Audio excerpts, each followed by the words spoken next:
Alo, kayfiyat qanday alo? Kim Barbie qiz alo? Manda boshqa charo.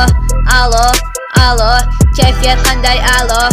Hey Barbie qiz alo, manda boshqa charo. Ikki yo'qisa ikki to'rt buni bir yana kerak emas kitob. Agar xohlasam olaman TikTok, yoki xohlasam yeyman tariq boki yo hotdog yeyman to'kib. Yoqmasa ham bu senga okidoki qop qora yo oppoq kiyim kiyishim bu mani stop talking. O'zimga yoqinini qilaman-da, o'zimga yoqinini olaman-da.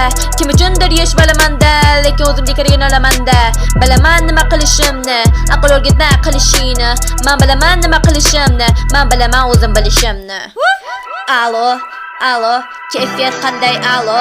Kim Barbie qiz alo? Manda boshqa charo. Alo, kayfiyat qanday alo? Hey Barbie qiz alo, manda boshqa charo.